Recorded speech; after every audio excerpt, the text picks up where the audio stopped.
teman-teman semuanya, perkenalkan saya Yahya Harifa dari Prodi Peternakan Stambuk 23. Jadi pada kesempatan kali ini, di video kali ini kita akan belajar bersama perkecambahan pada tanaman leguminosa, di mana pada saat ini yang akan menjadi sampel kita itu adalah biji alfalfa. Untuk alat bahannya sendiri itu, yang pertama dulu kita akan membutuhkan tray, kemudian ada media tanam berupa tanah hitam, kemudian kita juga membutuhkan nanti air untuk pertumbuhan dan perkembangan dari alfalfa dan tentunya biji alfalfa.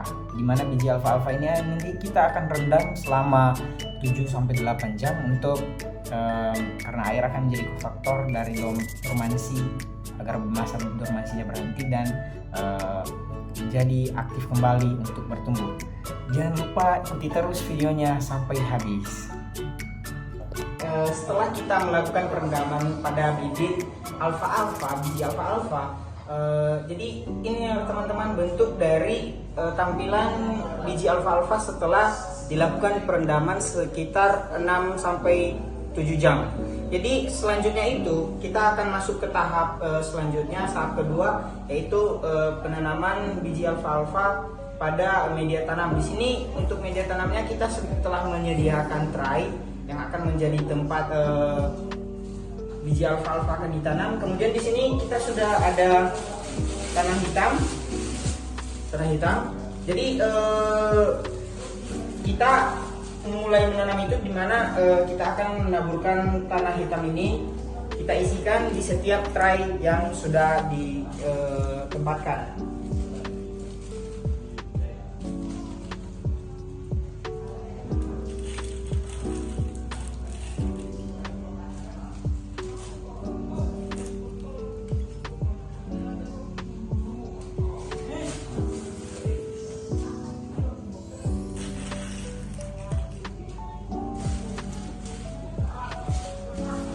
Ada baiknya biji alfalfa ini ditanam pada media tanam tidak terlalu dalam karena biji alfalfa ini berukuran kecil.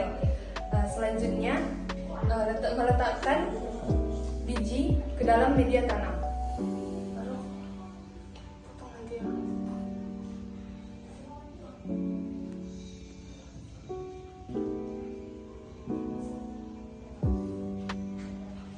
Setelah biji alfalfa ditanam, kita akan menutupnya dengan secara lembut.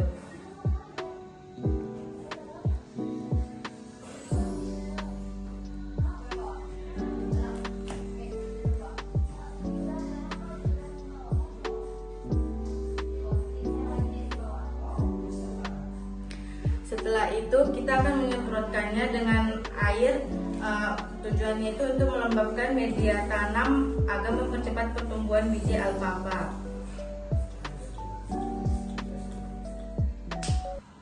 Baik teman-teman, setelah tanaman biji alfalfa ditanam selama 3 hari, sekarang ini deskripsi dari alfalfa hari ketiga dan hari keempat. Pertama, di hari ketiga itu munculnya radikula atau akar primer. Radikula keluar dan mulai keluar dari biji melalui celah pada kulit biji. Ini adalah tanda utama dimulainya pertumbuhan. Pertumbuhan akar atau radikula tumbuh memanjang dan menembus ke bawah, menembus tanah. Pada ujung radikula juga terbentuk bulu-bulu akar kecil yang meningkatkan kemampuan penyerapan air dan menutrisi alfalfa. Aktivitas metabolik itu termasuk tinggi ya teman-teman. Nutrisi cadangan dalam kotiledon, nutrisi cadangan atau bijinya tadi digunakan untuk mendukung perkembangan awal akar. Untuk penampilan biji alfalfa tampak memiliki akar kecil berwarna putih yang baru keluar dari biji. Untuk hari keempat ini beginilah bentuknya teman-teman.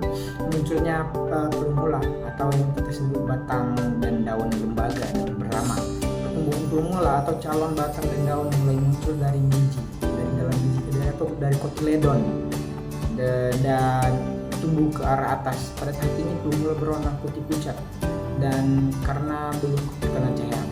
Penguatan radikula semakin memanjang dan bercabang kecil untuk menopang tanaman tetap hidup dan menjadi sebuah persiapan dalam fotosintesis.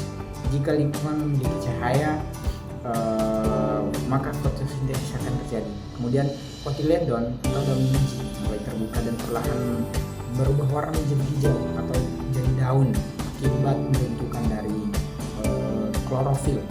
Penampilan tanaman muda akan tampak dengan akar primer dan lebih panjang, dan calon batang yang mulai terlihat.